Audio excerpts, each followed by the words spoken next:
Sebelum ceritanya dimulai, silahkan tulis di kolom komentar dari daerah mana saja teman-teman yang menonton cerita ini. Jangan lupa like dan subscribe agar channel ini bisa semakin berkembang dan bisa mempersembahkan cerita yang lebih menarik lagi. Ada sesuatu dalam cara suami dan ibu mertuanya bertatapan malam itu, sesuatu yang membuat Sania berhenti sejenak sebelum menyuapkan potongan terakhir bistiknya. Itu adalah sebuah tatapan yang berlangsung kurang dari sedetik, sebuah komunikasi senyap yang terjadi tepat di seberang meja makan mahoni yang mengkilap. Andika, suaminya, melirik ibunya, Ibu Ida. Ibu Ida, yang sedang tersenyum manis pada Sania, membalas lirikan itu dan memberikan anggukan yang nyaris tak terlihat. Sania, yang menangkap momen itu, mencoba mengabaikannya, menganggapnya hanya sebagai ikatan batin antara seorang ibu dan anak laki-lakinya. Ia memilih untuk percaya pada kehangatan dan kesempurnaan yang telah menjadi jangkar dalam hidupnya selama 3 tahun terakhir. Kesempurnaan itu terpantul di mana-mana. Pada kilau gelas kristal di atas meja, pada aroma saus jamur trufle yang menguar dari piring porselen, dan pada cahaya lembut lampu gantung yang menimpa wajah tampan Andika. Suaminya adalah definisi dari kesempurnaan itu sendiri. Selalu berpenampilan rapi, selalu bertutur kata lembut, dan selalu tahu cara membuat Sania merasa dicintai. Di sampingnya, Ibu Ida adalah perwujudan dari keanggunan seorang ibu, selalu memuji dan memanjakan Sania seolah ia adalah putrinya sendiri. Ruang makan yang megah ini, rumah yang luas ini, dan semua kemewahan di dalamnya adalah peninggalan orang tua Sania. Namun, Andika dan Ibu Ida telah mengubahnya dari sekadar rumah menjadi sebuah keluarga. Setidaknya, itulah yang Sania yakini dengan sepenuh hati. "Sania, sayang, kamu benar-benar menantu idaman," ujar Ibu Ida. Suaranya memecah lamunan Sania. Senyumnya begitu lebar dan tulus, hingga berhasil menepis sedikit keraguan yang tadi sempat muncul. "Lihat saja semua ini. Kamu menata segalanya dengan begitu sempurna. Kamu memang punya selera terbaik dalam segala hal." Andika menimpali sambil meraih tangan Sania dan menggenggamnya. Genggamannya terasa hangat dan meyakinkan seperti biasa. "Tentu saja, Ibu. Sania adalah yang terbaik. Aku pria paling beruntung di dunia, kan, sayang?" Sania tersenyum, membiarkan dirinya terbuai oleh kata-kata manis dan sentuhan hangat itu. Inilah dunianya, surganya. Ia tidak ingin apapun merusaknya. Ia membalas genggaman suaminya dan menjawab, "Aku hanya ingin yang terbaik untuk kita semua." Percakapan mengalir ringan seputar kegiatan sosial dan rencana liburan mereka. Namun, benih keanehan dari tatapan misterius tadi sudah tertanam di benak Sania.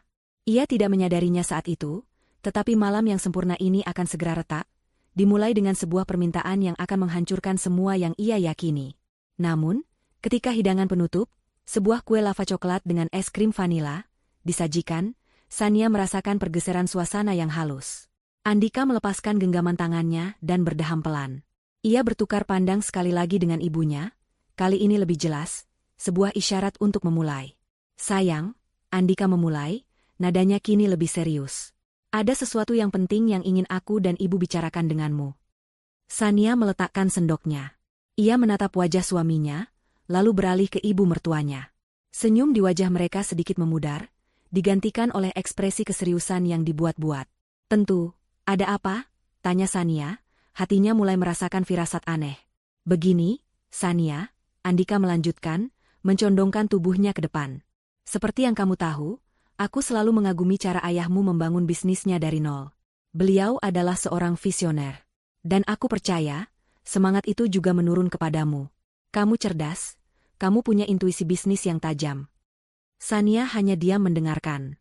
Pujian itu terasa janggal, seperti sebuah pengantar untuk sesuatu yang lebih besar. Ibu Ida menimpali, suaranya terdengar penuh semangat yang dipaksakan. "Benar sekali, Andika selalu bilang, istrinya bukan hanya cantik, tapi juga sangat pintar.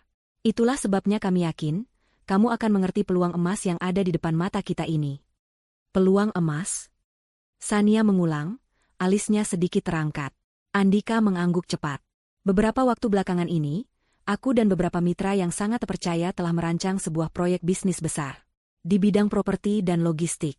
Potensinya luar biasa, Sania. Ini bukan sekadar bisnis biasa, ini adalah kesempatan sekali seumur hidup yang bisa melipat gandakan kekayaan kita." Sania masih mencoba mencerna. Andika memang sering melontarkan ide-ide bisnis, namun biasanya hanya sebatas obrolan ringan. Kali ini terasa berbeda. Keseriusan di matanya, dan cara Ibu Ida menatapnya penuh harap, membuat suasana menjadi berat. Bisnis seperti apa tepatnya? Disinilah keanehan itu dimulai. Andika menjelaskan dengan kalimat-kalimat yang bombastis namun kosong. Ia menyebut tentang akuisisi lahan strategis, pembangunan gudang modern, dan jaringan distribusi terintegrasi, tetapi tidak ada satupun detail konkret. Tidak ada nama perusahaan mitra, tidak ada lokasi yang spesifik, tidak ada analisis pasar yang jelas. Semuanya terdengar seperti jargon yang dihafal dari seminar bisnis.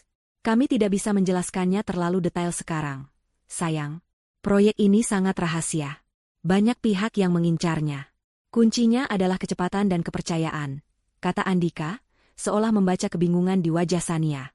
Dan untuk mengeksekusi rencana ini dengan cepat, Ibu Ida menyambung, kini suaranya terdengar lebih hati-hati, kami membutuhkan modal awal yang cukup besar. Sania merasakan jantungnya mulai berdebar sedikit lebih cepat. Ia sudah bisa menebak kemana arah pembicaraan ini. Berapa besar? Tanyanya dengan suara yang ia usahakan tetap tenang. Andika menarik napas dalam-dalam, menatap lurus ke mata Sania. Ibu Ida ikut menahan napas, tangannya terkepal di atas pangkuannya. Keheningan sesaat rasa begitu pekat, seolah seluruh udara di ruangan itu tersedot habis. Kemudian, Andika mengucapkan angka itu. 35 miliar. Angka itu menggantung di udara, terasa begitu absurd dan tidak nyata. 35 miliar rupiah. Sania terdiam membeku. Itu adalah jumlah yang luar biasa besar, dana yang bisa digunakan untuk mendanai puluhan startup hingga berhasil. Untuk sesaat, ia pikir ia salah dengar. Ia menatap Andika, lalu Ibu Ida, mencari tanda-tanda bahwa mereka sedang bercanda. Tapi yang ia temukan hanyalah keseriusan dan antisipasi yang tegang. Seolah menyadari keterkejutan Sania, Andika buru-buru menambahkan. Sayang, dengarkan aku. Uang ini bukan untukku. Ini untuk kita. Aku bersumpah, setelah bisnisnya berjalan, seluruh keuntungan, setiap sennya, akan langsung masuk rekeningmu. Aku akan menyerahkan semuanya padamu. Anggap saja ini investasi, dan aku yang akan bekerja keras untukmu. Ini adalah caraku untuk membuktikan bahwa aku juga bisa membangun sesuatu yang besar, untuk membuatmu semakin bangga. Ibu Ida kembali menimpali dengan nada yang penuh drama. Pikirkanlah ini, Sania. Ini demi masa depan kalian, demi membangun kerajaan bisnis kalian sendiri, melanjutkan warisan ayahmu. Andika hanya ingin yang terbaik untukmu. Kata-kata mereka berputar-putar di kepala Sania. Janji keuntungan, pembuktian diri, masa depan. Semuanya terdengar manis, tetapi ada sesuatu yang terasa salah. Sesuatu yang sangat salah.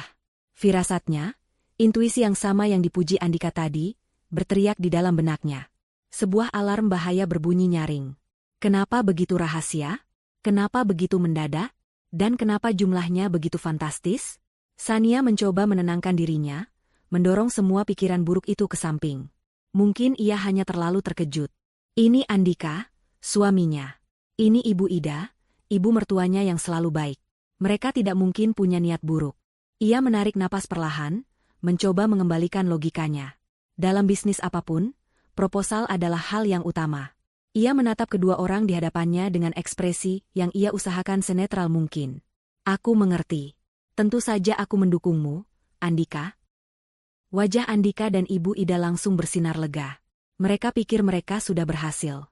Tapi, Sania melanjutkan, untuk jumlah sebesar itu, tentu aku perlu melihat rancangan yang lebih jelas. Ia memberikan senyum tipis. Boleh aku lihat proposal bisnis lengkapnya besok? Lengkap dengan nama mitra, rencana keuangan, dan proyeksi laba ruginya. Senyum di wajah Andika membeku seketika. Kepanikan yang nyaris tak terlihat melintas di matanya sebelum ia berhasil menguasai diri. Ia tertawa canggung. Proposal? Sayang, aku kan sudah bilang. Ini sangat rahasia. Mitraku hanya mau bergerak atas dasar kepercayaan penuh. Proposal tertulis terlalu berisiko. Bisa bocor ke pesaing. Ibu Ida menambahkan dengan cepat, nadanya terdengar sedikit tajam.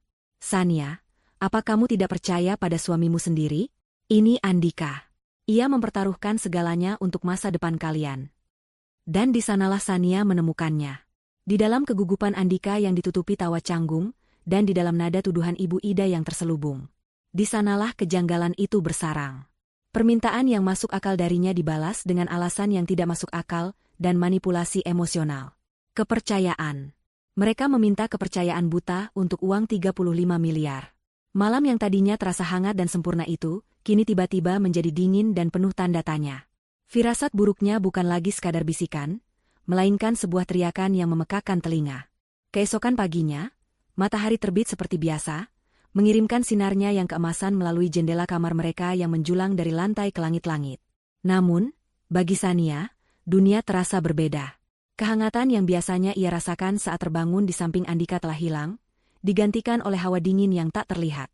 Semalaman ia nyaris tidak bisa tidur. Angka 35 miliar dan alasan kepercayaan buta terus berputar di kepalanya seperti kaset rusak. Setiap kali ia mencoba meyakinkan dirinya bahwa ia hanya paranoid, bayangan kepanikan di mata Andika muncul kembali dan menghapus semua keraguannya. Di meja sarapan, suasana terasa canggung. Andika berusaha keras untuk bersikap normal. Ia menyajikan Sania jus jeruk segar, menanyakan bagaimana tidurnya, dan mengomentari berita pagi di televisi. Tapi semua itu terasa seperti sebuah pertunjukan.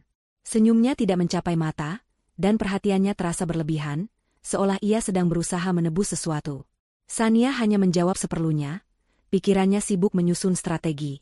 Ia tidak bisa langsung menolak, karena itu hanya akan membuat mereka lebih waspada. Ia juga tidak bisa langsung setuju, karena itu adalah sebuah kebodohan. Ia harus bermain, mengulur waktu sambil mencari kebenaran. Sudah kamu pikirkan tentang semalam, sayang? Tanya Andika akhirnya, tidak bisa lagi menahan diri. Suaranya dibuat selembut mungkin. Sania mengaduk pelan tehnya, menatap pusaran air di dalam cangkir. Aku masih memikirkannya, Andika.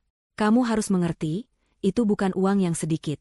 Ayahku selalu mengajariku untuk berhati-hati dalam setiap keputusan investasi.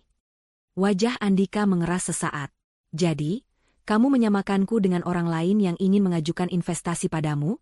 Aku ini suamimu, Sania, bukan rekan bisnismu. Justru karena kamu suamiku, aku ingin memastikan semua berjalan sempurna. Balas Sania dengan tenang, mengangkat wajahnya untuk menatap Andika. Aku tidak ingin kamu gagal. Aku tidak ingin kita kehilangan segalanya karena langkah yang ceroboh. Jika mitramu memang bisa dipercaya, seharusnya tidak ada masalah dengan proposal yang transparan, kan? Andika terdiam, tidak bisa membantah logika itu. Ia hanya bisa menghela napas frustrasi. Kamu terlalu banyak berpikir. Terkadang dalam bisnis, kita hanya perlu melompat dan percaya. Aku akan percaya jika aku tahu di mana kita akan mendarat, sahut Sania tegas. Pertengkaran kecil itu berakhir dengan Andika yang membanting serbetnya ke meja dan pergi dengan alasan ada janji temu penting. Sania tahu itu hanya alasan. Ia tahu ia telah menyentuh titik yang sensitif. Keengganan suaminya untuk transparan adalah bendera merah terbesar yang pernah ia lihat. Beberapa saat setelah Andika pergi, telepon rumah berdering. Sania sudah menduga siapa yang menelepon. Benar saja, itu adalah Ibu Ida. Sania, Ibu dengar dari Andika kamu masih ragu. Kenapa? Nak, apa kamu pikir kami akan menipumu? Suara Ibu Ida terdengar sedih, sebuah taktik yang Sania kini sadari sering ia gunakan. Bukan begitu, Ibu. Ini murni prinsip kehati-hatian dalam bisnis. Jawab Sania, menjaga suaranya tetap hormat. Tidak ada bisnis dalam keluarga. Yang ada hanya saling mendukung. Ibu kecewa sekali padamu. Andika itu anak yang baik. Niatnya tulus untuk membahagiakanmu, tapi kamu malah mencurigainya seperti itu. Kasihan dia, hatinya pasti sakit sekali. Cerocos Ibu Ida tanpa jeda. Sania hanya bisa memejamkan mata, mendengarkan rentetan kalimat yang dirancang untuk membuatnya merasa bersalah. Ini bukan lagi sekadar permintaan. Ini adalah tekanan, sebuah serangan psikologis terkoordinasi dari suami dan ibu mertuanya. Setelah telepon ditutup, Sania merasa semakin yakin. Ini bukan tentang bisnis. Ini tentang sesuatu yang lain. Sesuatu yang mereka sembunyikan mati-matian. Kemarahan mulai tumbuh di dalam dirinya, menggantikan keterkejutan dan kebingungan. Kemarahan pada mereka yang ia anggap keluarga, yang dengan tega mencoba memanipulasinya. Kemarahan pada dirinya sendiri karena nyaris buta oleh cinta. Siang itu, Andika pulang lebih awal dari janji temunya. Wajahnya tampak lelah dan kesal. Ia berjalan mondar-mandir di ruang kerja, sementara Sania duduk diam di sofa, memperhatikannya. Andika pasti sudah berdiskusi lagi dengan ibunya, menyusun strategi baru. Sania memutuskan untuk menunggu dan melihat langkah mereka selanjutnya. Andika berhenti berjalan dan duduk di depan Sania. Baiklah, katanya, seolah menyerah. Aku tidak akan memaksamu lagi. Lupakan saja soal bisnis itu. Maaf kalau aku sudah membuatmu tidak nyaman. Sania terkejut. Semudah itukah mereka menyerah? Rasanya tidak mungkin. Ini pasti bagian dari permainan. Andika, aku tidak. Sudahlah, Sania. Mungkin aku memang tidak pantas mendapatkan kepercayaanmu. Potongnya dengan nada getir, memposisikan diri sebagai korban. Ia kemudian beranjak, mengambil ponselnya yang tergeletak di atas meja kopi. Namun, ia tampak terburu-buru, mungkin karena emosi atau sengaja. Sania tidak tahu. Saat ia mengambil ponselnya, sebuah kartu kredit berwarna hitam yang terselip di casing belakang terjatuh tanpa ia sadari. Sania melihat kartu itu tergeletak di atas karpet tebal. Itu adalah kartu kredit tambahan dari rekening utama Sania, yang ia berikan pada Andika untuk keperluan sehari-hari. Andika sendiri tampaknya sedang sibuk membalas pesan, ia langsung berjalan menuju kamar mereka tanpa menyadari kartunya jatuh.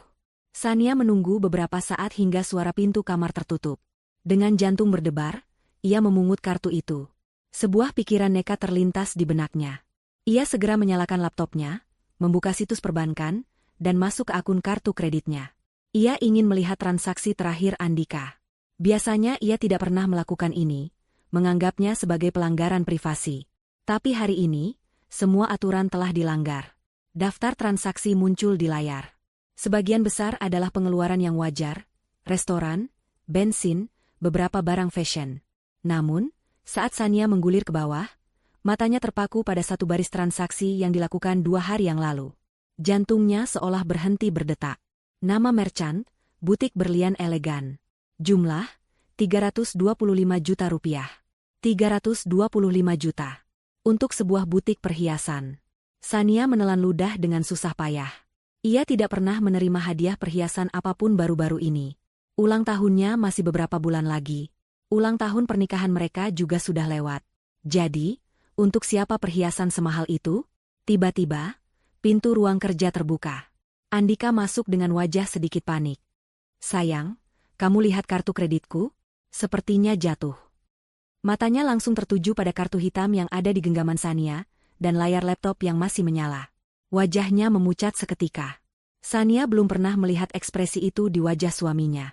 Ekspresi seseorang yang tertangkap basah. Tapi hanya sedetik. Dengan cepat, ia mengubahnya menjadi senyum lebar yang dipaksakan. Ah, itu dia. Terima kasih, sayang. Aku ceroboh sekali, katanya sambil berjalan mendekat untuk mengambil kartu itu. Ia melirik layar laptop. Lagi cek tagihan, ya? Sania tidak menjawab. Ia hanya menatap suaminya, matanya menuntut penjelasan. Butik berlian elegan, tanyanya dengan suara pelan namun tajam. Andika tertawa, tawa yang terdengar palsu di telinga Sania. Astaga, kamu merusak kejutannya. Serunya, mencoba terdengar ceria. Itu untuk hadiah ulang tahunmu nanti.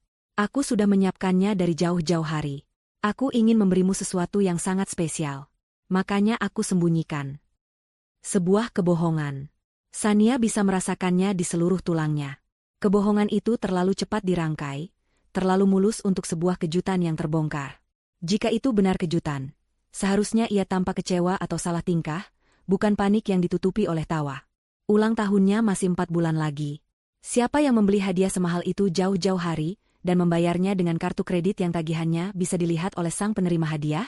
Begitu, ya? Kejutan untukku, ucap Sania datar, wajahnya tak menunjukkan emosi apapun. Tentu saja. Untuk siapa lagi? Kamu kan satu-satunya permataku, kata Andika sambil mencoba memeluk Sania. Sania mundur selangkah, menghindari pelukannya.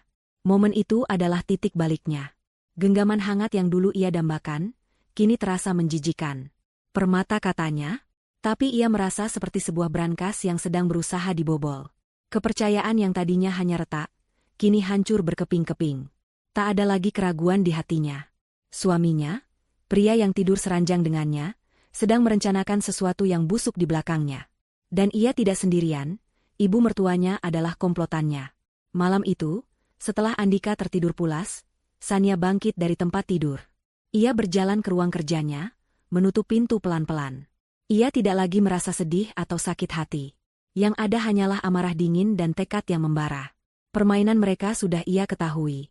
Sekarang, saatnya ia memulai permainannya sendiri. Ia membuka laci mejanya, mengeluarkan sebuah buku telepon tua milik ayahnya. Jari-jarinya menelusuri halaman sampai menemukan sebuah nama dan nomor. Baskoro, investigasi swasta. Tanpa ragu, ia menekan nomor itu di ponselnya. Halo, dengan Bapak Baskoro? Saya Sania, putri almarhum Bapak Hardiman, ucapnya dengan suara mantap. Saya butuh bantuan Anda. Panggilan telepon itu dilakukan Sania di dalam ruang ganti pribadinya yang kedap suara, sebuah ruangan luas yang dipenuhi deretan pakaian dan tas mahal yang kini terasa asing dan tidak berarti. Di luar sana, di bagian lain rumah megah itu, Andika sedang berenang di kolam renang, musik santai terdengar samar-samar. Sania memastikan pintu terkunci sebelum menekan nomor yang ia temukan di buku catatan ayahnya. Nada sambung berbunyi 2 kali sebelum diangkat oleh suara yang tenang dan berat. Dengan Baskoro di sini. Selamat pagi, Pak Baskoro. Saya Sania, putri dari almarhum Bapak Hardiman. Ucap Sania, suaranya mantap meski jantungnya berdebar kencang. Ada jeda sejenak di seberang sana. Sania bisa mendengar suara helaan napas yang pelan. Sania, tentu saja saya ingat.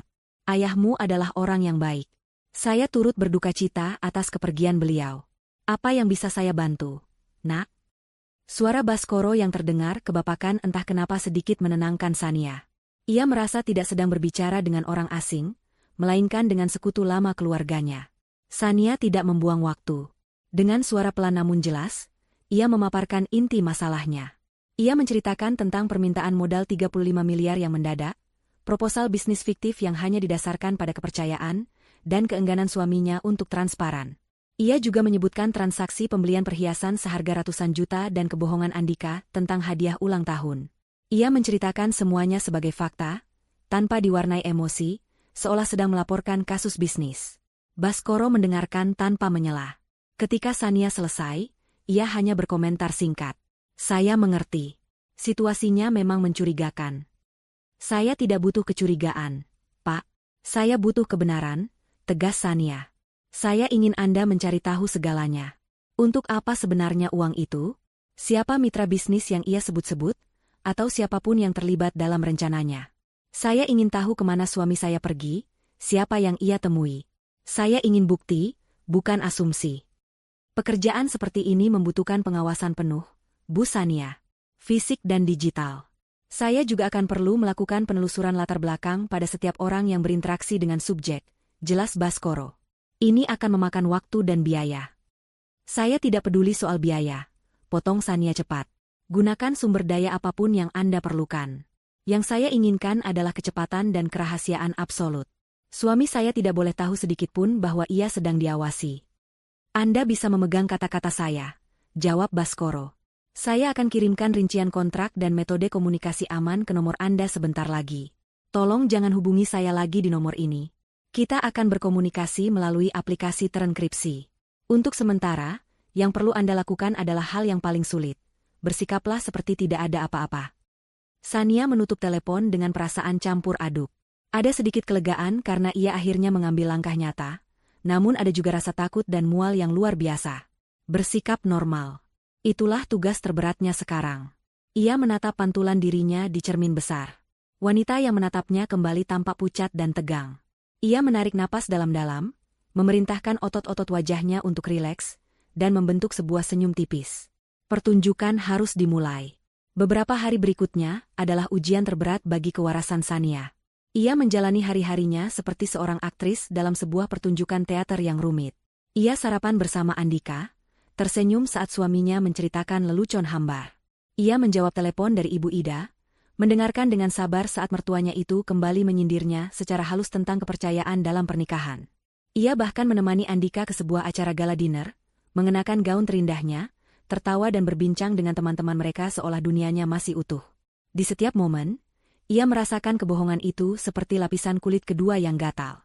Setiap sentuhan Andika terasa dingin, setiap kata-kata manisnya terdengar seperti racun. Di dalam benaknya, ia terus bertanya-tanya. Di mana suaminya kemarin sore? Siapa yang ia telepon diam-diam di balkon? Di balik senyum menawan itu, rahasia busuk apa yang ia simpan? Untuk membuat sandiwaranya lebih meyakinkan, Sania sengaja kembali mengangkat topik bisnis itu saat mereka sedang bersantai di akhir pekan. Andika, panggilnya dengan nada lembut. Tentang permintaanmu tempo hari, maaf kalau aku bereaksi berlebihan. Aku hanya kaget. Andika, yang sedang membaca majalah, langsung menurunkannya. Matanya berbinar penuh harap. Jadi, kamu sudah mempertimbangkannya? Sania tersenyum tipis. Aku sedang mencoba memahaminya. Tentu aku ingin mendukungmu. Mungkin kamu benar. Terkadang kita harus berani mengambil risiko. Beri aku sedikit waktu lagi untuk memikirkannya. Ya? Itu adalah umpan yang sempurna. Wajah Andika langsung cerah. Ia memeluk Sania dengan erat. Aku tahu kamu akan mengerti, sayang. Aku tahu. Kamu istri terbaik di dunia, serunya. Pelukan itu terasa mencekik, tetapi Sania memaksakan diri untuk membalasnya. Sejak saat itu, Andika dan Ibu Ida menjadi lebih santai di dekatnya. Mereka pikir tembok pertahanan Sania sudah mulai runtuh, bahwa manipulasi mereka berhasil. Mereka tidak tahu bahwa setiap gerak-gerik mereka kini berada di bawah pengawasan. Setiap malam, setelah memastikan Andika tertidur, Sania akan menyelinap ke ruang ganti, membuka ponsel cadangan yang ia beli khusus untuk berkomunikasi dengan Baskoro. Laporan datang setiap hari, singkat dan padat. Isinya sebagian besar adalah rutinitas biasa. Andika pergi ke gym, makan siang dengan teman-temannya, mengunjungi ibunya. Selama seminggu, tidak ada yang benar-benar mencurigakan. Sania mulai bertanya-tanya apakah ia salah, apakah ia hanya terbawa paranoia. Namun, pada hari ke-8, sebuah pesan masuk saat Sania baru saja akan tidur. Pesan itu berbeda. Subjek meninggalkan kantor lebih awal sore ini, tulis Baskoro. Tidak pergi ke gym atau tempat biasa. Ia pergi ke kafe Elysian di pusat kota. Jantung Sania berdebar. Pesan berikutnya masuk beberapa detik kemudian. Ia tidak sendirian. Ia bertemu dengan seorang wanita. Mereka di sana selama hampir 2 jam. Tangan Sania mulai gemetar. Ia mengetik balasan dengan susah payah. Siapa? Baskoro tidak langsung menjawab. Sania menunggu dalam keheningan yang menyiksa, matanya terpaku pada layar ponsel. Beberapa menit terasa seperti selamanya. Kemudian, sebuah notifikasi muncul. Itu bukan pesan teks, melainkan sebuah file gambar. Dengan jari yang gemetar, Sania membukanya. Foto itu diambil dari jarak jauh, mungkin dari seberang jalan, menggunakan lensa tele. Kualitasnya tidak sempurna, sedikit berbintik, tetapi pesannya sangat jelas. Di sebuah meja di teras kafe yang rindang, duduklah Andika. Ia sedang tertawa, kepalanya sedikit miring, tatapannya begitu hangat dan penuh perhatian. Tatapan yang sama yang dulu sering ia berikan pada Sania. Dan di seberangnya, duduk seorang wanita muda.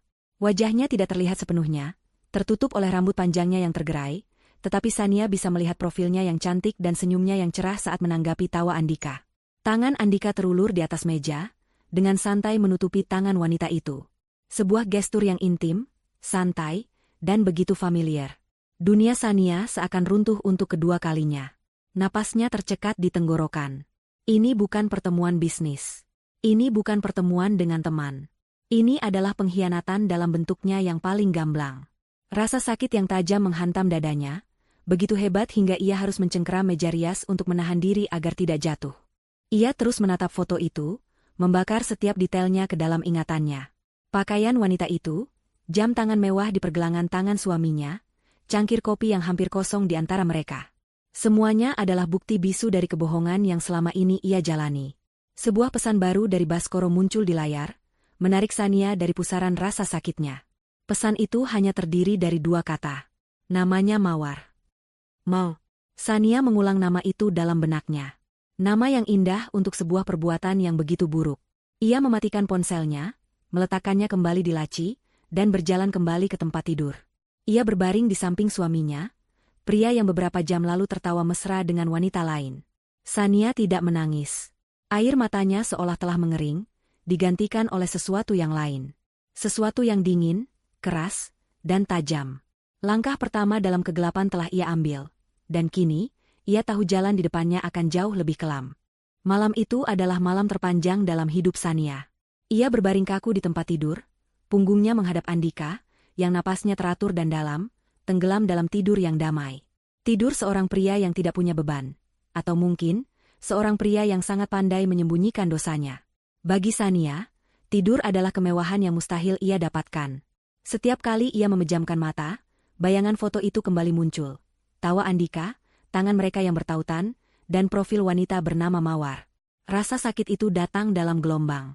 Awalnya adalah gelombang kesedihan yang menusuk, Sebuah duka cita atas pernikahannya yang ternyata palsu, atas cintanya yang dikhianati. Ia teringat semua janji yang pernah Andika ucapkan, semua momen manis yang pernah mereka bagi. Apakah semua itu juga kebohongan? Sejak kapan ini dimulai? Apakah saat ia berduka atas kematian orang tuanya, suaminya sudah mencari kehangatan di tempat lain? Pertanyaan-pertanyaan itu menghantamnya tanpa ampun, membuat dadanya sesak. Ia harus menggigit bibirnya kuat-kuat untuk menahan isakan yang ingin meledak. Ia tidak akan membiarkan pria di sampingnya tahu bahwa ia tahu. Ia tidak akan memberinya kepuasan itu. Kemudian, gelombang kedua datang. Gelombang kemarahan yang membara. Kemarahan pada Andika karena kemunafikannya. Kemarahan pada Mawar karena telah mencuri apa yang menjadi miliknya. Dan kemarahan pada Ibu Ida, yang pasti tahu tentang ini semua, yang menjadi komplotan dalam menipu dan memanipulasinya. Keluarga harmonis yang ia banggakan ternyata hanyalah sebuah sarang ular. Mereka semua tersenyum manis di depannya sambil diam-diam menancapkan taring beracun di punggungnya. Amarah itu terasa panas, membakar habis sisa-sisa kesedihannya, mengubahnya menjadi sesuatu yang lebih keras dan lebih berbahaya, tekad untuk membalas. Menjelang fajar, Sania bangkit dari tempat tidur. Ia berjalan ke kamar mandi, menghindari pantulan dirinya di cermin. Ia tidak ingin melihat matanya yang sembab atau wajahnya yang kuyu. Ia menyalakan pancuran dengan air terdingin, membiarkan air es itu mengguyur tubuhnya, berharap bisa mematikan rasa di hatinya. Tapi rasa sakit dan amarah itu tidak hilang. Mereka hanya mengendap, mengkristal di dalam jiwanya, menjadi inti dari dirinya yang baru. Saat ia keluar dari kamar mandi, ia merasa berbeda. Wanita yang rapuh dan patah hati telah tenggelam, dan yang muncul ke permukaan adalah seorang wanita dengan tujuan yang dingin dan jernih.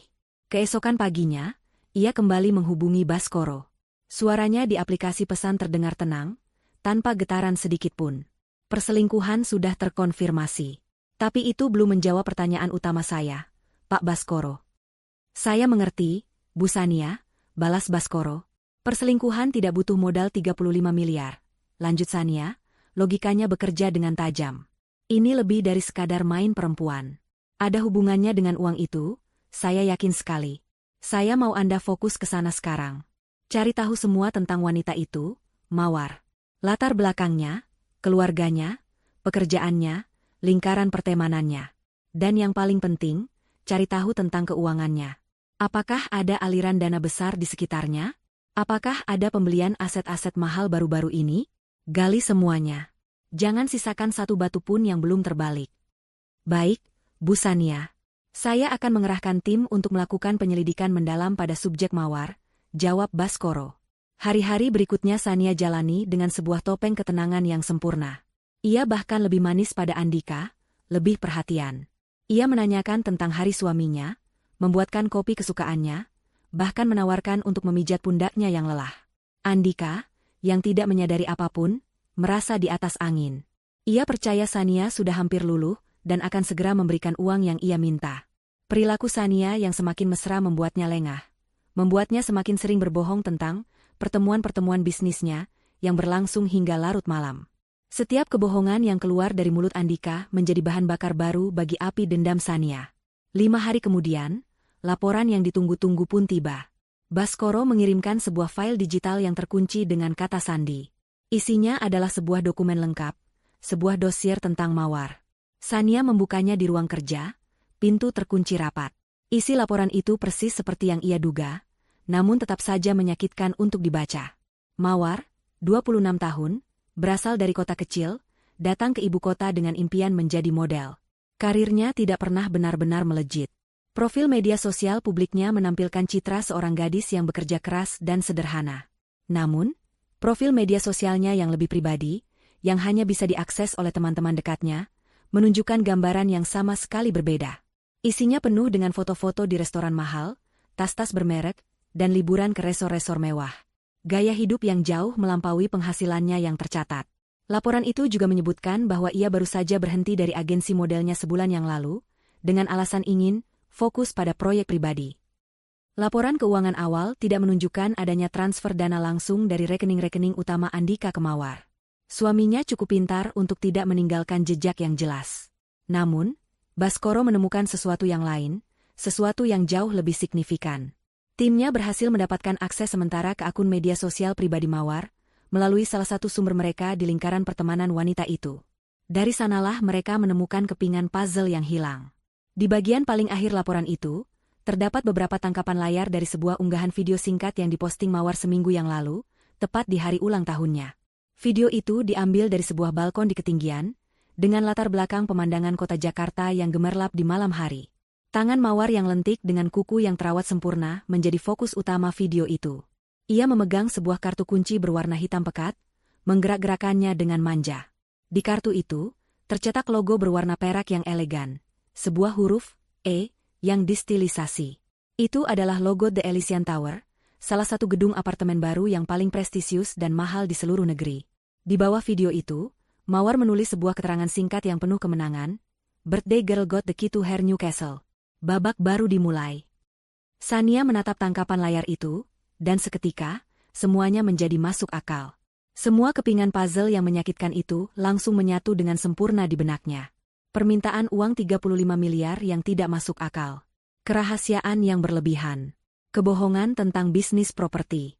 Perselingkuhan dengan wanita yang haus kemewahan.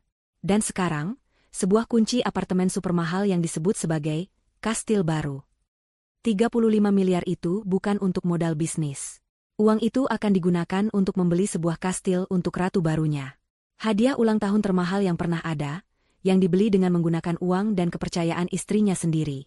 Saat kesadaran itu menghantamnya, Sania tidak merasakan sakit lagi. Rasa patah hatinya telah menguap seluruhnya, lenyap tanpa sisa. Yang ada hanyalah amarah yang begitu dingin dan pekat, begitu murni hingga terasa menenangkan. Ia menutup laptopnya dengan pelan. Wajahnya tidak menunjukkan emosi apapun, tetapi matanya berkilat dengan cahaya yang berbahaya. Ia sekarang tahu apa yang harus ia lakukan. Mereka ingin bermain? Baiklah. Ia akan memastikan mereka memainkan permainan ini sampai akhir, sampai mereka kehilangan segalanya. Sania menatap layar laptop yang sudah gelap selama beberapa menit, membiarkan kebenaran yang dingin dan brutal itu meresap ke dalam setiap sel tubuhnya. 35 miliar. Sebuah kastil untuk sang selingkuhan. Pesta untuk merayakan pengkhianatannya. Ia tidak merasakan dorongan untuk berteriak atau menghancurkan barang-barang di sekitarnya. Emosi seperti itu adalah sebuah kemewahan yang tidak lagi ia miliki.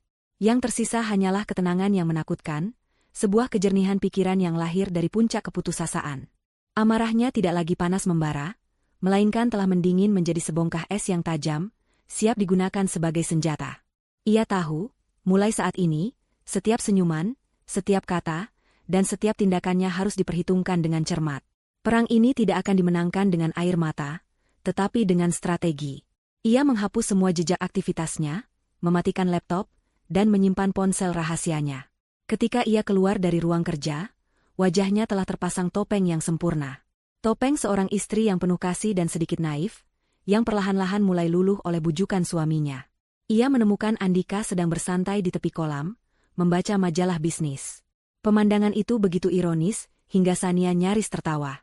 Pria itu membaca tentang cara membangun kekayaan, sementara satu-satunya hal yang sedang ia bangun adalah sebuah istana kebohongan.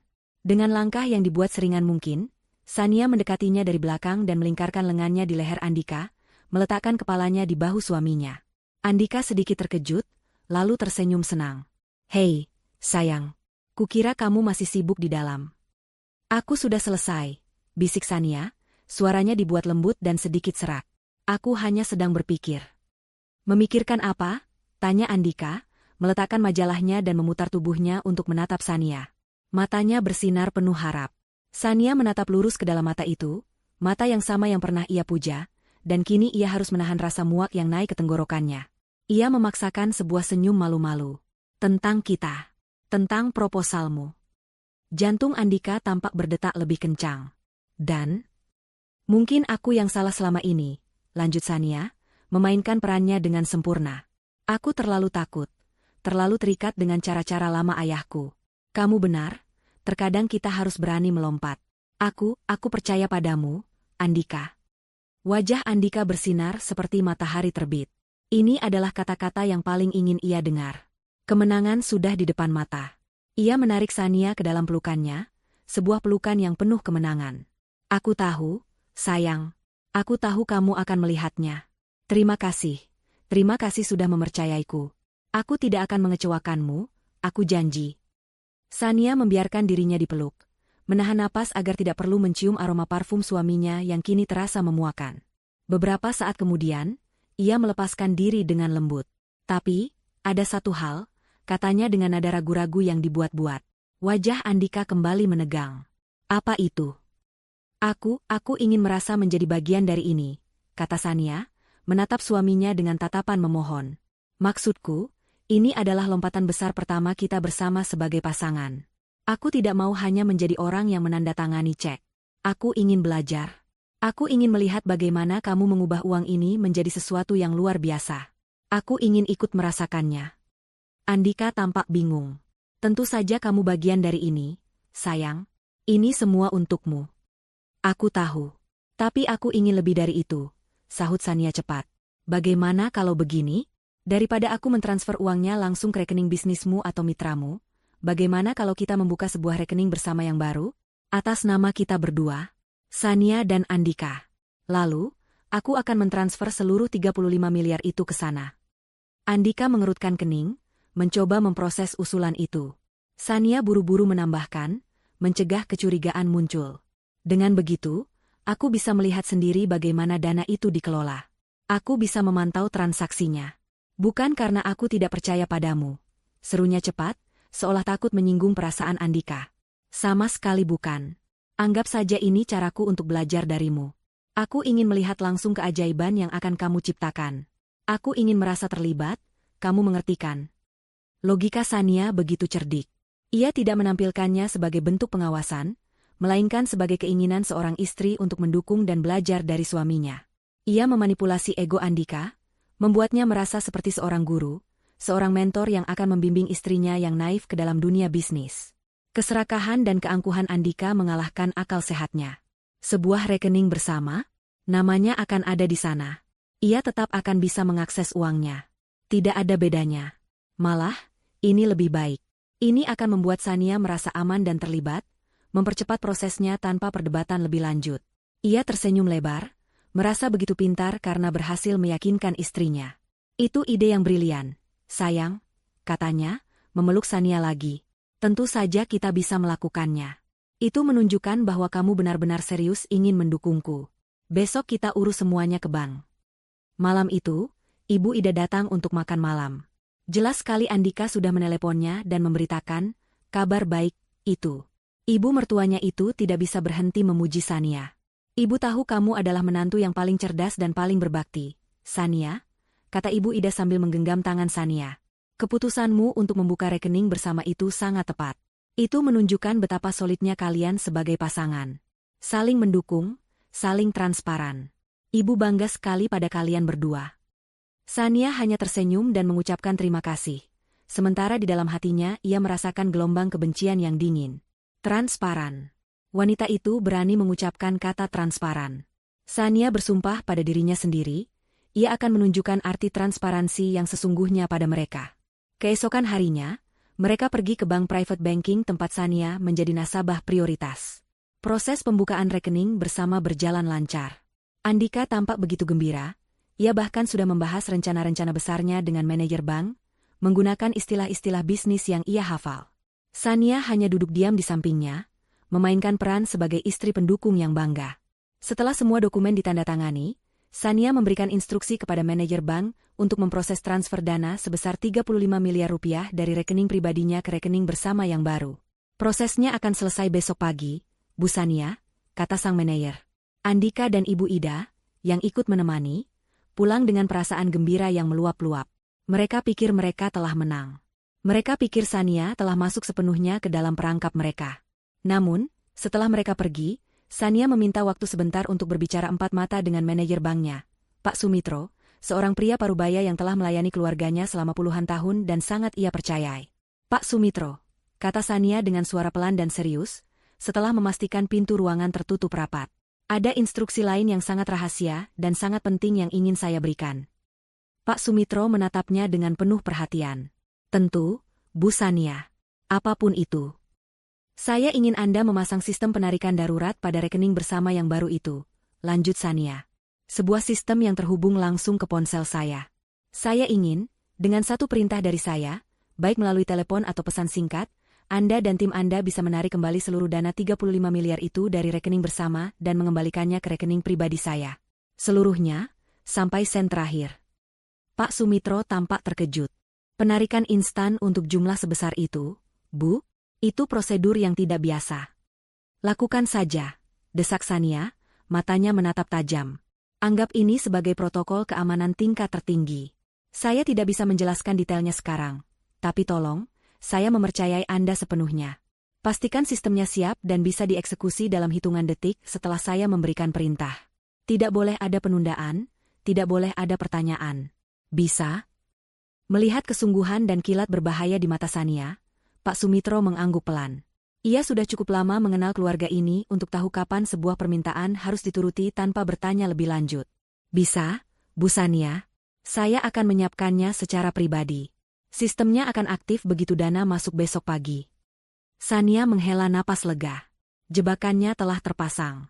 Umpan sebesar 35 miliar telah ia tebar. Sekarang, ia hanya perlu menunggu ikan-ikan serakah itu memakannya, sebelum ia menarik kailnya dengan kekuatan penuh. Sambil memainkan perannya sebagai istri yang suportif, Sania memberikan ruang bagi Andika dan Ibu Ida untuk menikmati kemenangan semu mereka.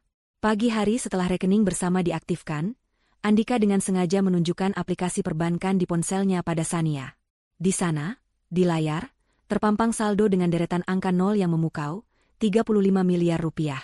Lihat, sayang, katanya dengan senyum lebar, dana kita sudah siap. Sebentar lagi, aku akan membuatnya bekerja untuk kita. Sania membalas dengan senyum yang ia harap terlihat tulus. Aku tidak sabar melihatnya. Sejak saat itu, suaminya menjadi semakin bersemangat dan ceroboh. Ia menghabiskan waktu berjam-jam di telepon, berbicara dengan suara pelan dan penuh konspirasi tentang langkah selanjutnya dan finalisasi kesepakatan. Ia tidak lagi berusaha menyembunyikan senyum puasnya setiap kali selesai menelepon. Ibu Ida, di sisi lain, mulai mengiriminya gambar-gambar brosur perhiasan dan mobil mewah melalui pesan singkat, dengan dalih mencari inspirasi untuk investasi masa depan.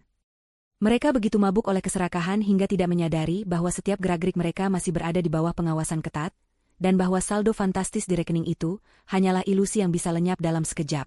Di sisi lain, Baskoro dan timnya tidak tinggal diam. Dengan informasi baru tentang kemungkinan adanya pembelian properti mahal, mereka memfokuskan penyelidikan mereka pada The Elysian Tower. Tidak butuh waktu lama bagi mereka untuk mendapatkan hasil. Koneksi Baskoro di dunia properti mewah memberinya akses ke informasi yang seharusnya sangat rahasia dan tidak bisa ditembus. Suatu malam, saat Andika sedang rapat maraton dengan para investor di luar kota, sebuah kebohongan yang begitu kentara, Sania menerima file laporan final dari Baskoro. Ia membukanya di ruang kerja, pintu terkunci rapat, hatinya berdebar kencang, bukan karena gugup, tetapi karena antisipasi akan amunisi terakhir yang ia butuhkan untuk perangnya. Laporan itu jauh lebih detail dan menghancurkan daripada yang sebelumnya. Laporan itu mengonfirmasi tanpa keraguan sedikitpun. Ada transaksi yang sedang berlangsung untuk salah satu unit paling mahal di The Elysian Tower. Sebuah penthouse 2 lantai dengan kolam renang pribadi di atap dan pemandangan 360 derajat kota Jakarta.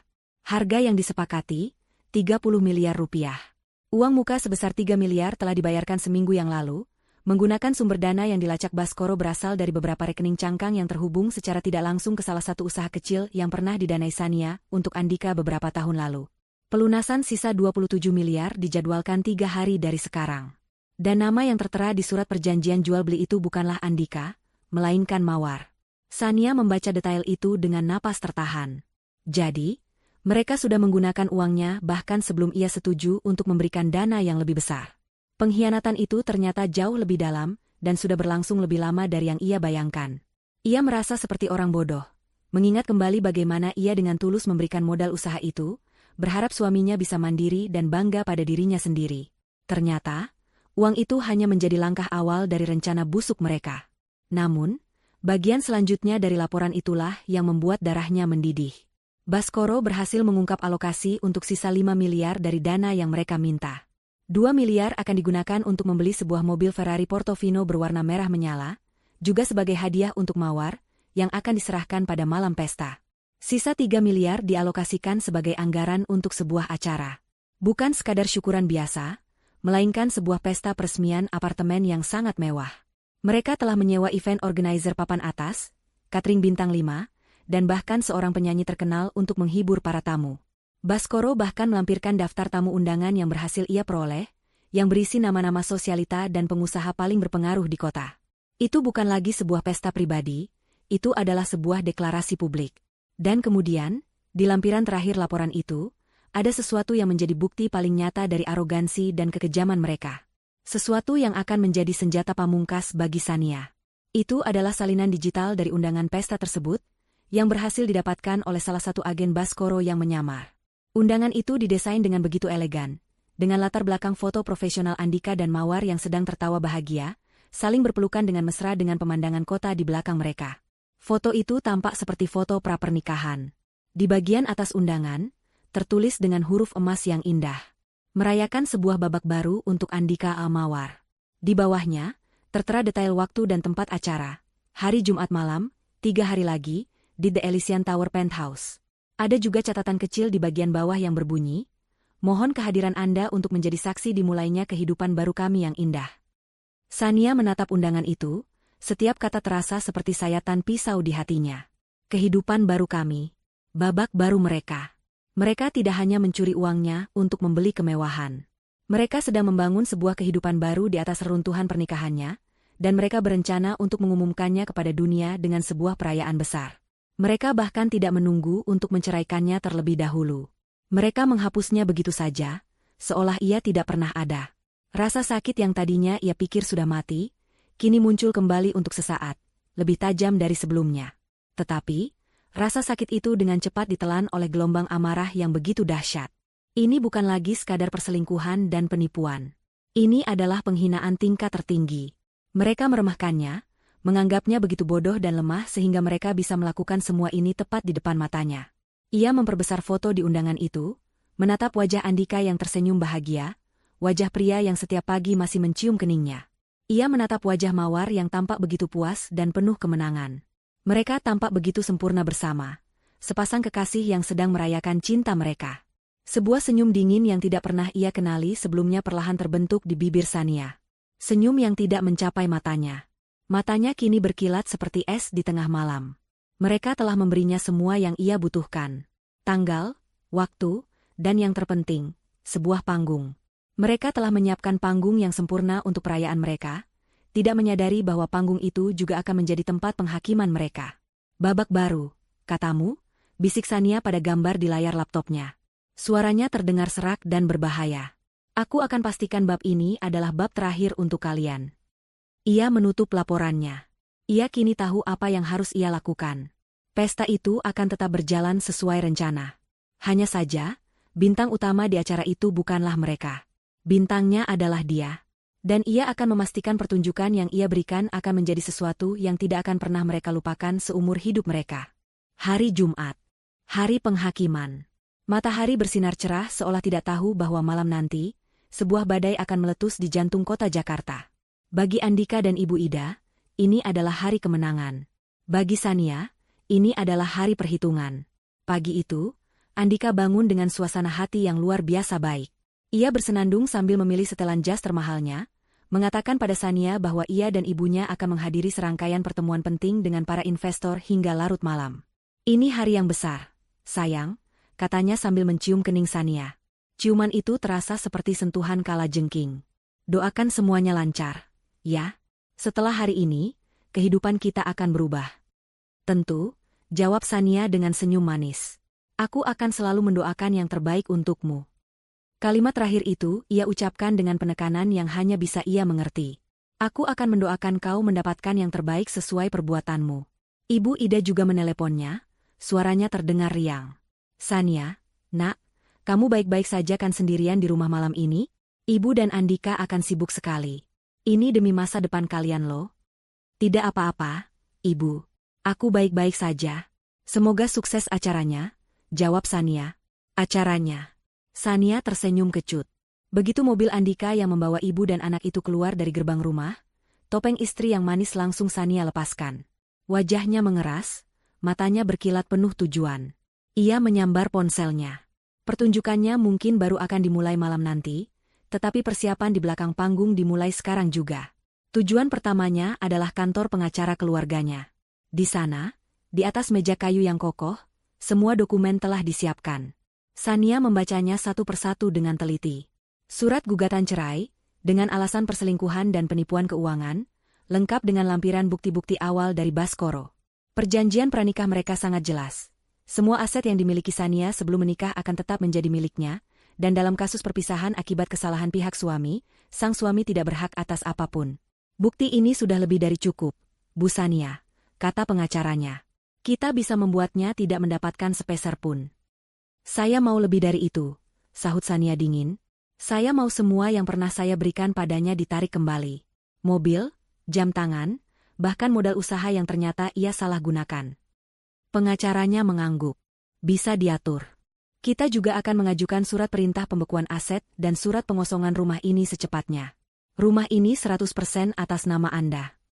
Dengan tangan yang mantap, Sania menandatangani semua dokumen itu. Setiap goresan pena terasa seperti sebuah langkah menuju kebebasannya. Setelah dari kantor pengacara, Sania tidak langsung pulang. Ia menelepon Pak Sumitro, manajer banknya. Pak Sumitro, saya Sania. Saya hanya ingin konfirmasi untuk nanti malam. Apakah sistem penarikan darurat sudah 100% siap? Sudah siap sejak dana itu masuk, Bu Sania, jawab Pak Sumitro dari seberang telepon. Tim saya dan saya akan siaga penuh malam ini. Cukup satu perintah dari Anda. Bagus, kata Sania. Terima kasih atas bantuan Anda.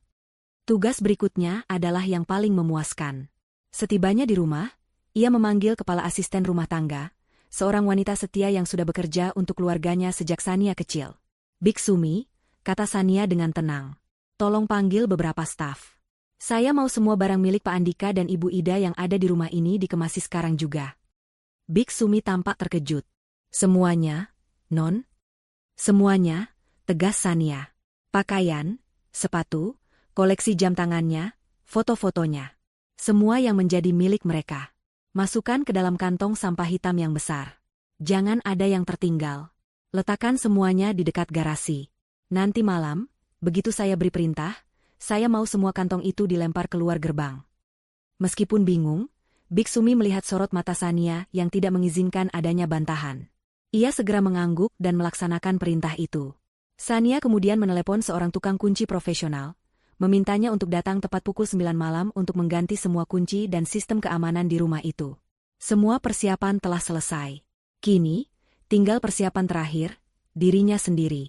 Sania masuk ke dalam ruang gantinya, melewati deretan gaun berwarna pastel dan ceria yang biasa ia kenakan. Malam ini, ia butuh sesuatu yang lain. Ia butuh baju perang. Matanya kemudian tertuju pada sebuah gaun yang sudah lama tidak ia sentuh.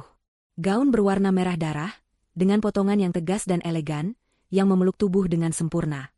Gaun yang ia beli untuk sebuah perayaan, namun kini akan ia kenakan untuk sebuah penghakiman. Ia merias wajahnya dengan saksama. Riasan matanya dibuat tajam, dan di bibirnya, ia memoleskan lipstik dengan warna merah yang sama dengan gaunnya. Saat ia menatap pantulan dirinya di cermin, wanita yang balas menatapnya bukanlah Sania yang lembut dan penuh cinta. Yang ada di sana adalah seorang ratu yang baru saja merebut kembali tahtanya. Seorang wanita yang tatapannya memancarkan kekuatan, kemarahan, dan janji akan sebuah pembalasan yang setimpal. Jam di dinding menunjukkan pukul 7:30 malam. Pesta di The Elysian Tower pasti sudah dimulai. Ia mengambil undangan digital di ponselnya, menatap sekali lagi foto Andika dan Mawar yang tersenyum bahagia. Senyum dingin kembali tersungging di bibirnya. Ia meraih tas tangannya, berjalan menuruni tangga marmer rumahnya dengan langkah yang mantap dan penuh kuasa. Di luar, sopir sudah menunggunya. Kita ke The Elysian Tower, katanya dengan suara yang tenang namun bergetar oleh kekuatan. Ia menatap pantulan dirinya sekali lagi di kaca jendela mobil yang gelap, saat mobil melaju membelah malam. Sandiwara sebagai istri yang tertindas telah berakhir. Malam ini, ia tidak akan berakting lagi. Ia akan menjadi dirinya yang sebenarnya. Waktunya memulai pestanya, bisiknya pada kegelapan. Lobi The Elysian Tower berkilauan dalam kemewahan yang nyaris membutakan. Lantai marmernya memantulkan cahaya dari lampu gantung kristal raksasa yang menggantung seperti galaksi beku di langit-langit yang tinggi. Orang-orang berlalu lalang dalam balutan busana terbaik mereka, suara tawa dan denting gelas menciptakan musik latar yang elegan. Sania melangkah keluar dari lift pribadi yang membawanya langsung ke lobi penthouse, dan seketika, semua percakapan di sekitarnya mereda. Semua mata tertuju padanya. Ia tampak seperti api yang berjalan di tengah ruangan yang dingin. Gaun merah darahnya menyapu lantai dengan anggun, kontras dengan kulitnya yang pucat dan bibirnya yang semerah gaunnya. Rambutnya ditata dalam sanggul yang rapi dan tegas, menonjolkan leher jenjang dan tatapan matanya yang tajam. Ia tidak berjalan, ia meluncur. Setiap langkahnya penuh dengan tujuan dan kekuatan yang membuat orang-orang tanpa sadar menyingkir untuk memberinya jalan. Aura dingin yang ia pancarkan begitu kuat, membuat para tamu undangan yang sedang menikmati sampanye dan canape, bertanya-tanya dalam hati, siapa wanita memukau yang baru saja tiba ini. Di ujung ruangan, di depan sebuah backdrop bunga raksasa yang dihiasi lampu-lampu kecil, berdirilah trio antagonis dalam hidupnya. Andika, dalam setelan jas Tom Ford terbarunya, tampak seperti raja dunia, tangannya melingkari pinggang Mawar dengan posesif. Mawar sendiri bersinar dalam gaun berwarna perak yang bertabur kristal, kalung berlian seharga ratusan juta, yang dibeli dengan uang Sania, melingkari lehernya. Senyum kemenangan terpampang permanen di wajahnya. Dan di samping mereka, berdiri Ibu Ida, mengenakan gaun brokat berwarna emas, wajahnya berseri-seri karena bangga, seolah ini adalah pesta penobatan putranya. Mereka sedang berpose untuk seorang fotografer, tertawa dan tampak begitu sempurna. Kemudian, mereka melihatnya. Andika adalah yang pertama. Tawanya membeku di tenggorokan, senyumnya lenyap seketika. Matanya membelalak tak percaya, seolah melihat hantu. Ia menyenggol Mawar, yang kemudian ikut menoleh. Ekspresi kemenangan di wajah Mawar berubah menjadi kebingungan, lalu kepanikan saat ia mengenali wanita yang berjalan ke arah mereka. Ibu Ida, yang paling lambat menyadari, menatap ke arah yang sama dengan tatapan putranya, dan wajahnya langsung pucat pasi. Mereka membeku. Dunia mereka yang sempurna tiba-tiba retak hanya dengan kehadiran satu orang. Sania terus berjalan mendekat, senyum tipis dan dingin tersungging di bibirnya. Ia berhenti beberapa langkah di depan mereka, membiarkan keheningan yang canggung itu menyiksa mereka. Para tamu di sekitar mulai berbisik, merasakan ketegangan yang luar biasa di udara. Sania? Andika akhirnya berhasil mengeluarkan suara, terdengar serak. Apa yang kamu lakukan di sini? Kukira kamu di rumah. Ini kan pertemuan bisnisku. Sania tertawa kecil, suara tawa yang tidak mengandung sedikit pun kebahagiaan. Pertemuan bisnis? Ulangnya, matanya menyapu dekorasi mewah di sekelilingnya, backdrop bunga, dan gaun Mawar yang berkilauan. Pertemuan bisnis yang sangat meriah, sepertinya. Ia kemudian menolehkan pandangannya pada Mawar. Selamat ulang tahun, Mawar. Aku dengar kamu baru saja mendapatkan kastil baru. Hadiah yang sangat mahal. Suamiku memang sangat dermawan, bukan? Wajah Mawar memerah karena malu dan marah. Ia tidak bisa berkata apa-apa.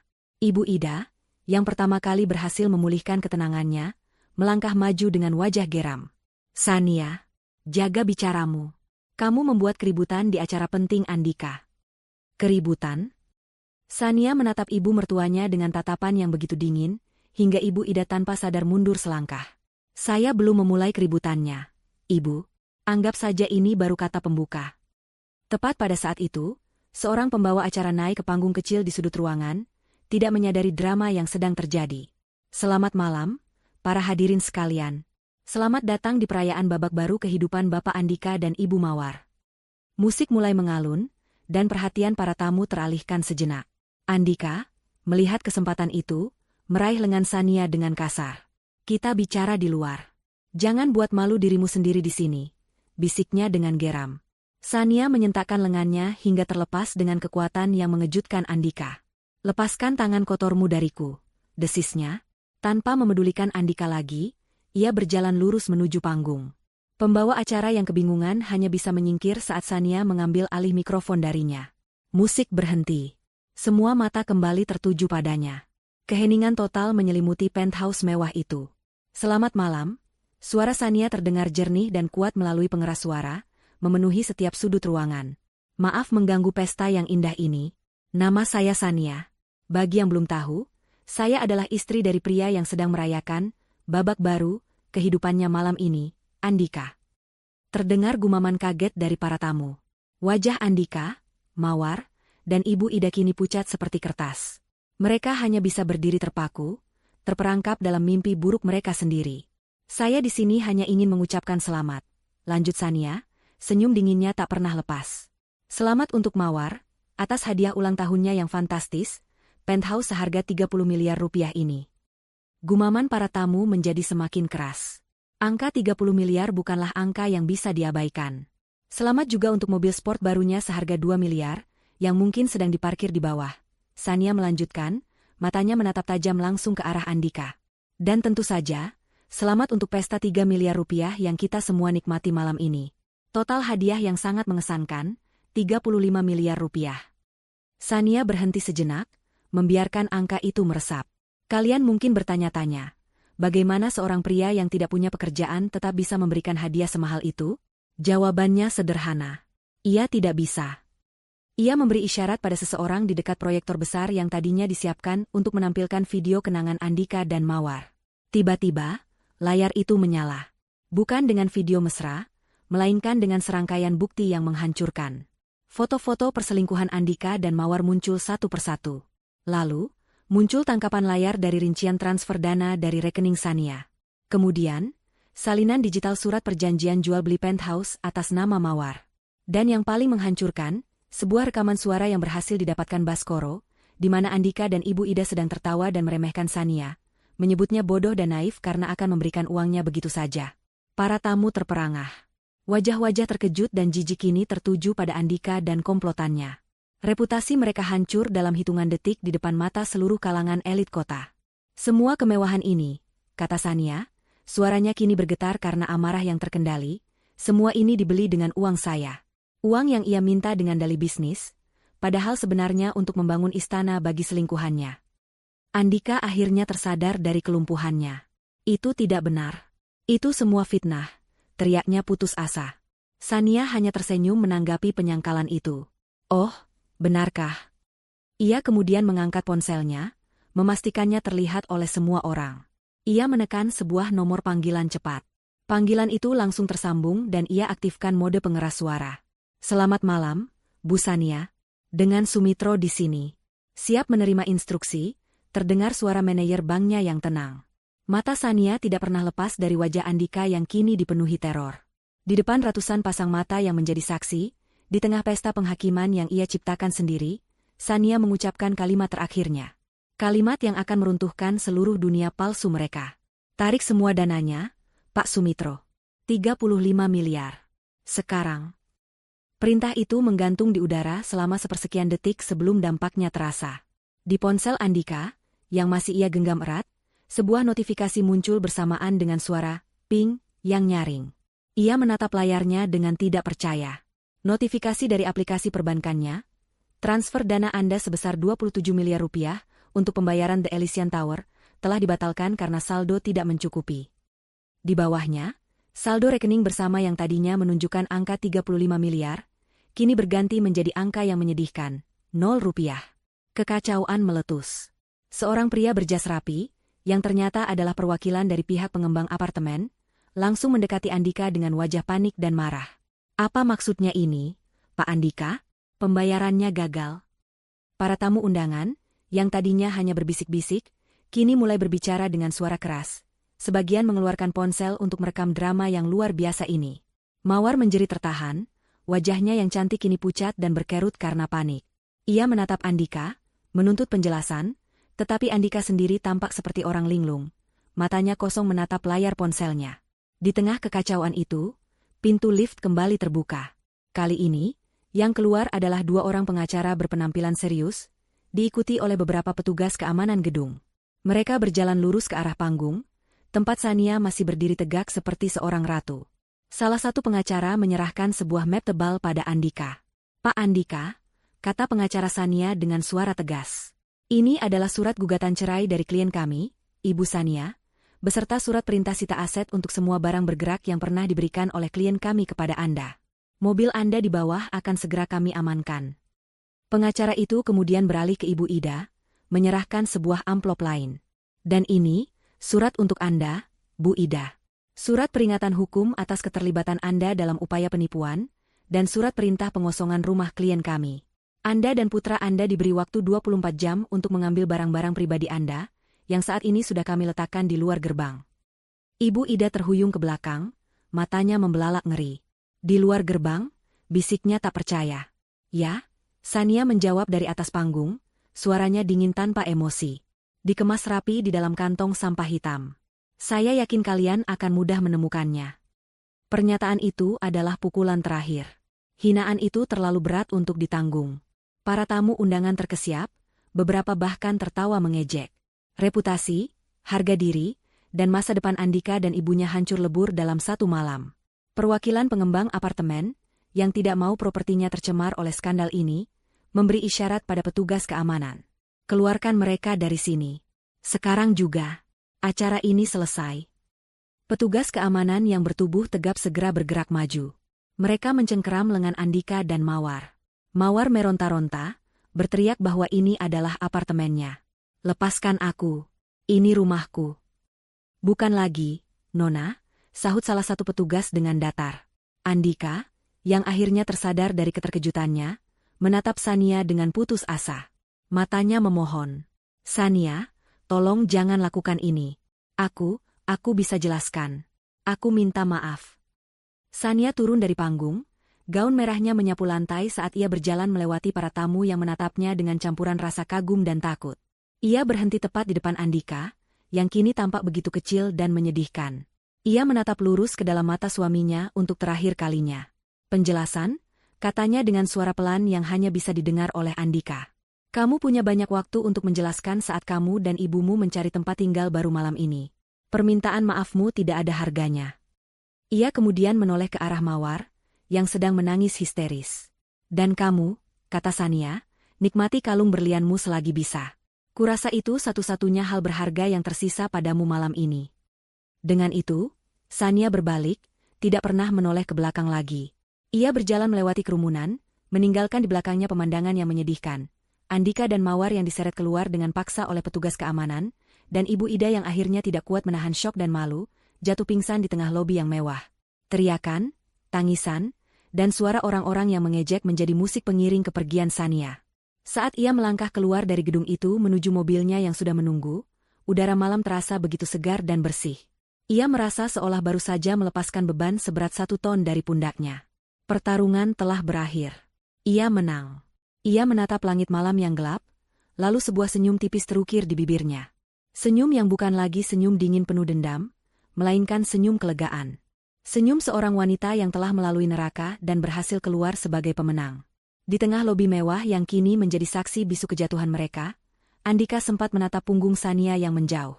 Punggung wanita yang pernah ia cintai, dan yang kini telah menjadi algojonya. Ia mencoba memanggil namanya sekali lagi, tetapi suaranya tercekat. Ia hanya bisa menatap saat Sania menghilang ke dalam mobil, dan di momen itu, ia menyadari sesuatu yang mengerikan. Sania benar. Ini baru permulaan dari penderitaannya. 6 bulan telah berlalu sejak malam yang dijuluki oleh media gosip sebagai Pesta Penghakiman di Elysian Tower. Musim telah berganti, dan begitu pula kehidupan orang-orang yang terlibat di dalamnya. Badai telah reda, menyisakan puing-puing bagi sebagian orang, dan langit biru yang cerah bagi yang lain. Bagi Sania, langit tidak pernah secerah ini. Pagi itu, ia tidak berada di kantornya yang megah atau di vilanya yang mewah. Ia berdiri di atas sebidang tanah yang masih berdebu di pinggiran kota, mengenakan kemeja linen sederhana, celana panjang, dan sebuah helm proyek berwarna putih. Di hadapannya, para pekerja konstruksi sedang sibuk mendirikan fondasi sebuah bangunan. Ini adalah proyek terbarunya, proyek yang paling berarti baginya.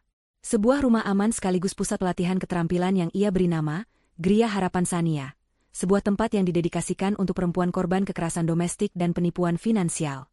Ia mengubah rasa sakitnya menjadi kekuatan, mengubah pengkhianatan yang ia alami menjadi sebuah misi untuk membantu orang lain agar tidak mengalami hal yang sama. Ia tidak lagi hanya mengelola kekayaan warisan orang tuanya, ia kini membangun warisannya sendiri, sebuah warisan yang terbuat dari empati dan harapan.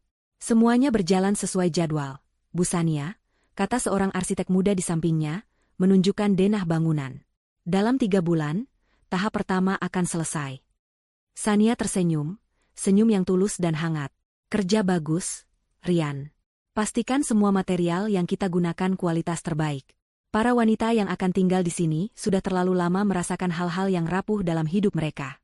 Mereka berhak mendapatkan fondasi yang kokoh. Ponselnya bergetar. Sebuah pesan dari pengacaranya. Selamat siang, Bu. Proses perceraian sudah final dan berkekuatan hukum tetap. Tuntutan ganti rugi kita terhadap saudara Andika juga dikabulkan seluruhnya oleh pengadilan. Babak ini sudah resmi ditutup. Sania membaca pesan itu, lalu menghela napas panjang yang terasa begitu melegakan. Benar-benar tertutup. Tidak ada lagi ikatan, tidak ada lagi bayang-bayang masa lalu. Ia membalas pesan itu dengan ucapan terima kasih singkat, lalu kembali menatap hamparan proyek di depannya. Ia tidak merasakan kemenangan yang meluap-luap, hanya kedamaian yang dalam. Dendam adalah belenggu, dan ia telah melepaskannya. Ia membiarkan karma bekerja dengan caranya sendiri. Di belahan kota yang lain, di sebuah gang sempit yang becek dan berbau apak, karma sedang bekerja keras. Di dalam sebuah kamar kontrakan petak yang pengap, Andika menatap layar laptop tuanya dengan mata merah dan lelah. Dulu, ia menatap layar untuk memantau saham atau melihat model mobil terbaru. Sekarang, ia menatapnya untuk mencari lowongan pekerjaan apapun di portal online. Nama, Andika Pratama, telah menjadi racun. Skandal malam itu viral, direkam oleh puluhan tamu dan disebarkan tanpa ampun di dunia maya. Wajahnya, wajah mawar, dan wajah ibunya menjadi simbol keserakahan dan kebodohan. Tidak ada perusahaan terkemuka yang mau menyentuhnya. Ia adalah paria sosial. Teman-teman sosialitanya dulu kini memblokir nomornya. Ia mencoba menghubungi beberapa koneksi lama, tetapi mereka semua menolaknya dengan berbagai alasan. Ia yang dulu dipuja karena ketampanan dan pesonanya, kini dipandang dengan jijik. Ia telah menjual satu-satunya aset berharga yang pernah ia miliki, yaitu nama baik istrinya, dan kini ia tidak punya apa-apa lagi. Tumpukan surat tagihan dari para vendor pesta menumpuk di sudut kamarnya, sebuah pengingat konstan akan utang ratusan juta yang membelit lehernya. Nasib Mawar tidak lebih baik. Setelah diseret keluar dari lobi The Elysian Tower malam itu, ia langsung memutuskan hubungan dengan Andika. Parasit itu tahu kapalnya telah karam, dan ia harus mencari inang yang baru. Namun, dunia sosialita Jakarta ternyata kecil dan kejam. Wajahnya kini terlalu terkenal untuk alasan yang salah. Ia mencoba mendekati beberapa pria kaya di klub malam, tetapi mereka hanya tersenyum mengejek. "Kau si gadis kastil, kan?" kata salah satu dari mereka, sebelum berbalik dan meninggalkannya. Ia dicap sebagai wanita murahan yang gagal. Karir modelingnya yang dulu pun tak bisa ia lanjutkan. Tidak ada jenama yang mau citranya diasosiasikan dengan skandal murahan seperti itu. Terpaksa, ia kembali ke kehidupannya yang dulu, menjadi model untuk katalog pakaian murah dan menerima pekerjaan apapun yang bisa ia dapatkan. Impiannya akan kemewahan telah pecah berkeping-keping, meninggalkannya dengan realita pahit bahwa jalan pintas yang ia ambil ternyata membawanya ke sebuah jalan buntu. Namun, hukuman karma yang paling pedih diterima oleh Andika dan Ibu Ida. Mereka terjebak bersama di dalam neraka yang mereka ciptakan sendiri.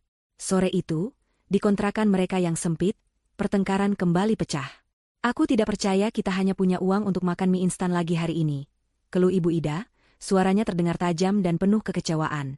Ia duduk di tepi ranjang reot, menatap putranya dengan jijik. Perhiasan emasnya telah lama ia jual untuk menyambung hidup. Andika, yang baru saja ditolak untuk pekerjaan sebagai petugas administrasi, membanting laptopnya hingga tertutup. "Lalu ibu mau aku bagaimana? Mencuri? Semua ini juga karena ibu. Karena aku," pekik Ibu Ida tak terima. "Kamu yang serakah. Kamu yang tidak bisa mengendalikan nafsumu pada perempuan murahan itu. Kalau saja kamu lebih pintar, kita tidak akan berakhir di tempat menjijikan ini." "Aku serakah karena ibu yang mengajariku untuk selalu menginginkan lebih," balas Andika, amarah dan keputusasaan membuatnya gemetar. "Ibu yang selalu bilang aku harus memanfaatkan Sania. Ibu yang mendukung semua rencana ini. Tapi begitu kita gagal, ibu menyalahkanku. Karena kamu memang gagal. Dan ibu adalah ibu yang gagal." Mereka terus bertengkar, saling menyalahkan, saling melontarkan kata-kata kejam. Ikatan ibu dan anak yang dulu mereka banggakan sebagai sebuah persekutuan yang solid, kini telah membusuk menjadi racun yang mereka minum setiap hari. Mereka terkurung dalam lingkaran kebencian dan penyesalan, mendapati bahwa hukuman terberat bukanlah kehilangan harta, melainkan harus menghabiskan sisa hidup bersama orang yang paling mereka salahkan atas kehancuran mereka. Jauh dari sana, senja turun dengan warna jingga dan ungu yang memukau. Sania duduk seorang diri di teras belakang rumahnya, sebuah rumah baru yang lebih kecil namun jauh lebih hangat, yang ia beli dengan uangnya sendiri. Rumah yang tidak menyimpan kenangan pahit. Dengan secangkir teh melati hangat di tangannya, ia menatap matahari yang perlahan tenggelam di ufuk barat. Ia tidak lagi memikirkan Andika, Ibu Ida, atau Mawar. Mereka hanyalah sebuah bab dalam buku kehidupannya yang sudah ia tutup rapat-rapat.